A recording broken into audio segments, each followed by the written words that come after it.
welcome back to another anime review. Today we are looking at episode 2 of Kiss Him Not Me. So, this episode was pretty funny overall. I actually enjoyed it. I think this show is, despite it being reverse harem, is actually very interesting.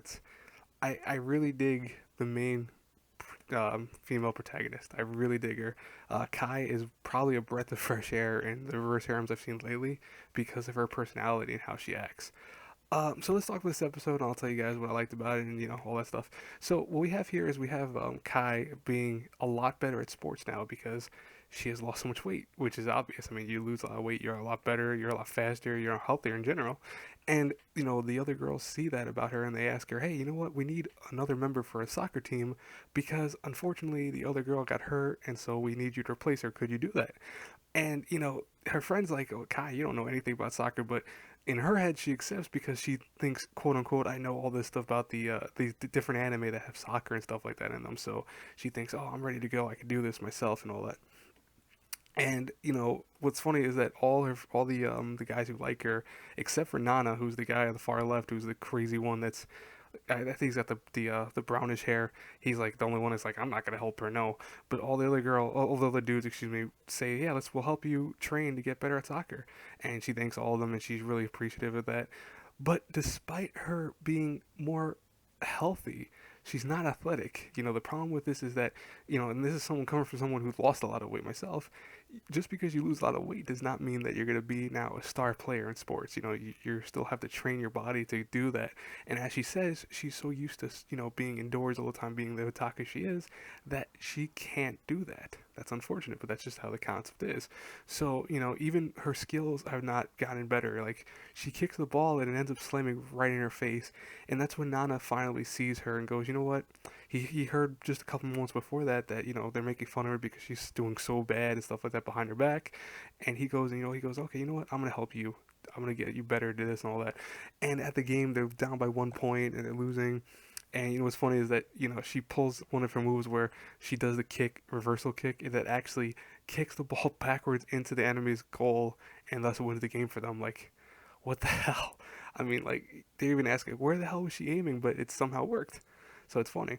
Now she's all happy about this. She's like, "Oh, I can finally, enjoy the summer. It's coming up soon. Even my muscles are tired, but it doesn't matter." And then the teacher goes, "Well, if you fail one more test, you're taking supplementary classes, and that's 2 weeks that you're gonna miss of class, or excuse me, of your summer break." And she's like, "No, I can't do that because I have cons to go to. I have anime things to watch, to marathons, etc., etc." She can't do that. So now she's in training mode of making sure she knows all the different studies, and she's so flustered by this that she's doing ass backwards things like studying English at the same time studying Japanese. Like, that's not helpful. That's gonna counterbalance to you. But all the guys are quick to go, you know what, we'll help you out, we'll train you and stuff like that. But in fighting among them starts getting annoyed with everyone in the library, for example. They get kicked out of the library, they get kicked out of restaurants, so they're left with no place to study at anymore. So unfortunately for them, but more so unfortunately for Kai, they are now forced to go and study at her house, which, as you see, is a place full of, let's just say, very questionable manga, and of course her otaku lifestyles here. And she tries to hide it as best she could, but her brother comes in at one point, ruins it completely for her, the hiding of all these different mangas. And they look at it like, yeah, he's like, oh, she knows she's an otaku, right? You know that. They were like, yeah, we know. We know. I love this face. Like, this face is the best expression of someone dealing with like a super otaku or something like that. It's funny. I love this face. These faces are great. But they end up seeing all the manga that she has, all the weird, creepy manga she has, and they're like, yeah, well, that's a thing. But you know what? They still stick with her. They don't. They still help her study and all that. And she ends up passing. And they're like, oh, let's go to the pool. Let's go together. Let's do this together. Let's go to the Japanese clubs, or like the Japanese castles. And she's like, nah, I'm gonna go enjoy my taku lifestyle and go to the concerts and all this other stuff. So yeah, that's not surprising. I mean, she's an otaku. She's obviously gonna do that. Anyways, I thought this episode was hilarious. I heard that from my friend that episode 3 is gonna be just as good. So I am very curious on that. I want to see how this is. This is her first harem, so it's obviously geared more girls. But I feel it's a fun show. It's enjoyable. Anyways, guys and girls, I will talk to you later because it's like almost 2 in the morning. It's 1:36 in the morning right now.